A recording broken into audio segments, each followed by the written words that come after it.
여러분 안녕하십니까? 이 윤석열 대통령의 탄핵 심판에서 이 눈에 띄었던 변호사가 바로 김계리 변호사입니다. 자, 본인도 자녀를 키우고 있지만 본인이 윤석열 대통령에서 계몽이 됐다. 나도 계몽이 됐다. 이렇게 말하면서 윤석열 대통령의 비상계엄은 비상계몽이다라고 하면서 지금 대한민국이 얼마나 위험한 상황인지 윤석열 대통령의 비상계엄에 관련된 이 설명서를 보고 알리됐다. 이렇게 밝혔습니다.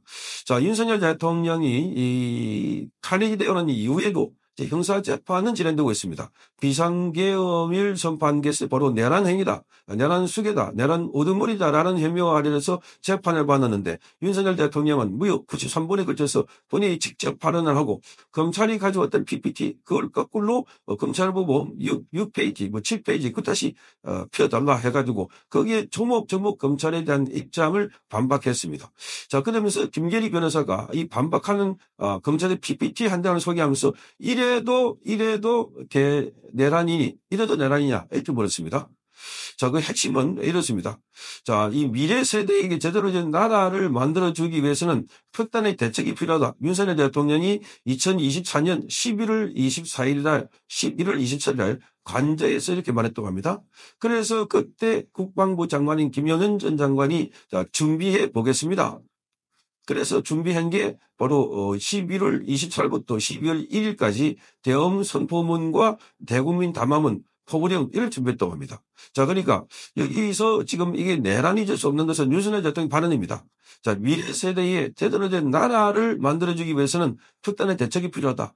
그러니까 제대로 된 나라를 만들어주는데 거기 대책이 필요하다 하는 것 자체가 이게 내란이 아니라 지금 내란 상황의 이 나라를 바로 잡아보겠다고 하는 의지가 잡혀 있는데 이게 내란인가? 자, 그래서 검찰이 자신들 썼던 PPT를 그대로 옮겨서 해준 겁니다. 자, 이 검찰 모두 진술에 피고인 윤석열과 나옵니다. 여기에 검찰이 적고 있는 그림을 적었습니다. 조금 더 확대해 보겠습니다. 윤석열 대통령이 지금 이게 이렇게 되어 있습니다. 미래 세대에 제대로 된 나라를 만들어주기 위해서는 특단의 대책이 필요하다. 이게 2024년 11월 24일 날 대통령이 관제에서 맞았습니다. 그래서 여기에 김용현 국방부 장관이 준비해 보겠습니다. 해가지고 만들어 놓은 게 계엄 선포문 그리고 대국민 담화문 고려. 자, 여기 핵심이 바로 미래 세대를 위해서 제대로 된 나라를 만들어주는 게 이게 어떻게 내란이냐 하는 거, 내란이냐. 자, 그러면서 김계리 변호사 얘기했습니다. 이거 내가 만든 거 아닌, 김계리 변호사가 본인이 만든 거 아닌 이렇게 주고 검찰이 밝힌 이유임. 자, 이래도 내란이니 이렇게 적었습니다. 이래도 내란이니. 자, 이게 그동안 윤석열 대통령과 관련해서 이 내란이다라고 주장했던 세력들이 밝혔던 내용들인데 윤석열 대통령은 무려 93분 동안 재판에서 마이크를 잡고 본인이 조목조목 반박했습니다. 그래서 공소청하고 구속영장을 보니까 26년 동안 검찰 생활을 한 나도 사람을 구속하고 기소한 게 많은데 저게 무슨 내용인지 어떤 로리에 의해서 내란죄가 된다는지 도저히 알 수 없다 이렇게 말했습니다. 과거의 12.12와 5.18 사건 공소장도 이러지 않았다 이렇게 말했습니다. 자, 원래 검찰 수사는 여러 사람이 하더라도 검찰 한 사람이 숨이 일관되게 머리와 꼬리가 똑같게 주제가 또 일관되게 해야 되는데 그런데 이건 조서를 마치 모자이크 붙이듯이 뚝뚝뚝 덕지덕지 붙였다는 겁니다. 여기 조금 저기 조금 이거 가지고 윤석열 대통령에 대해서 탄핵을 했다는 겁니다. 이게 이 자료 자체가 윤석열 대통령이 인정하지 않는다는 건데 자, 그리고 형사소송법에 인정하지 않는 거는 정인 인정하지 않는 것은 그 증거자료로 쓸 수가 없습니다. 그럼에도 불구하고 헌법재판소는 그거를 증거자료로 썼다는 겁니다. 자, 그뿐만 아니라 지금 윤석열 대통령은 이 건과 관련해서 김영현 장관을 국방부 장관을 임명할 당시에 비상계엄을 염두에 두지 않았는데 자, 이 검찰 말대로 2024년부터 이런 그림을 그려왔다는 게 자체가 코미디다 이렇게 말했습니다. 코미디다. 자, 그리고 지금 장기 집권 목표로 개업을 선포했다. 장기 집권. 그러니까 윤석열 대통령이 지금 5년이 아니라 더 단기 집권. 이재명이 주장한 그겁니다. 군부 독재, 장기, 군적. 이게 말이 되는 소리입니까? 윤석열 대통령이 지금 이 상황에서 군정이 가능하다고 생각했겠습니까? 비상계엄은 이재명 같은 자가 자기가 감옥 안 가려고 자기는 수사는 검사를 탄핵해버리고 또, 이 예산을 통제해버리고 예산을 삭감해버리고 그리고 입법 폭주를 해버린 자, 이런 게 너무나 많기 때문에 그 당시만 해도 22명을 탄핵했습니다. 자, 지금까지 탄핵에서 전대 숫자보다 훨씬 많은 게 윤석열이 들어서서 탄핵을 했다는 겁니다. 자, 이런 게 국정 방로를 잡고 나라가 한 발짝도 앞으로 나가지 못하니까 국가 비상 상황이다. 이걸 알리려고 했다는 겁니다. 그런데 이거 가지고 정말 윤석열 대통령에 대해서 자, 분석을 하는 것처럼 그렇게 말했다고 합니다. 자, 그래서 윤석열 대통령은 나는 실탄 지급하지 않고 민간인과 충돌을 적극 피해라 이렇게 지시했다고 합니다.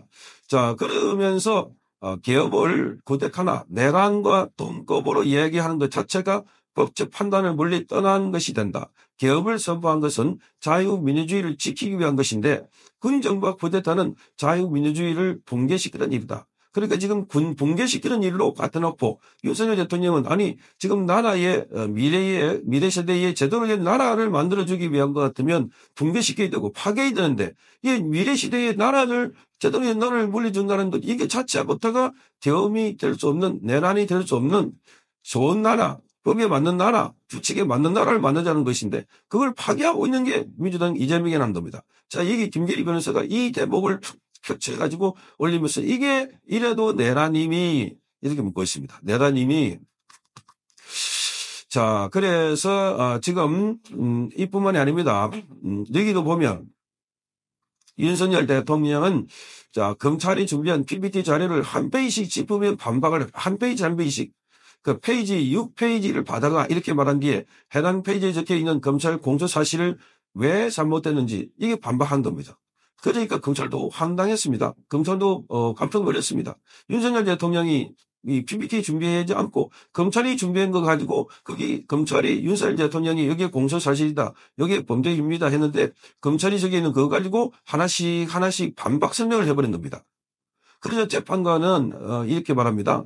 자, 윤석열 대통령의 발언을 40분 했는데 오후에 20분 정도 받은 시간을 드리겠는데 자, 이 시간에 칼같이 끊자는 것은 아니니까 준비해서 오후에 말씀해달라. 그러니까 칼같이 끊자는 건 아니겠다. 이렇게 말하는 것은 좀 짧게 해달라. 이렇게 말하는 건 좀 짧게 해달라. 그러니까 윤석열 대통령도 자, 이게 제가 만든 자료가 아니라서 좀 이렇게 헐쭉 하려 해도 잘 안 된다. 이렇게 말하니까 방청석에 있는 사람들이 웃은 겁니다. 자료를 본인이 준비하지 않고 이렇게 반박을 바로 검찰이 만들어낸 자료를 가지고 반박을 냈다. 그러니까 윤석열 대통령은 이게 내란이 안 될 뿐만 아니라 억지로 지금 검찰이 수사를 하고 있다.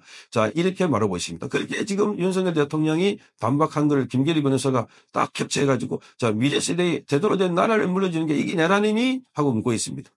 자 그러니까 지금 여기도 무죄가 나오고 뿐만 아니라 이 헌법재판소도 갑자기 5대3 또 4대4 이렇게 해서 윤석열 대통령의 탄핵을 기각한다고 했다가 갑자기 8대0으로 전원 만장일치로 탄핵한 거 여기도 지금 뭔가 업무가 있는 것 같다. 협박이 있는 것 같다. 이런 얘기 나오고 있습니다. 협박. 그러니까 헌법재판관들에게 협박 하지 않았을까 또는 거래가 있지 않았을까 하는 의혹이 있는데 이 부분도 반드시 규명을 해야 된다. 그럼 우선 윤석열 대통령이 형사재판부터 무죄를 받고 그다음에 이 부분에 대해서는 나중에 협박과 급박이 됐다면 그거는 재심 사유가 된다. 이 판결이 무효가 되는 겁니다. 무효. 자, 그래서 지금 앞으로 이 사건은 갈수록 더 커질 수밖에 없는 이런 구도가 아닐까 이렇게 보이십니다. 성창경 PB였습니다.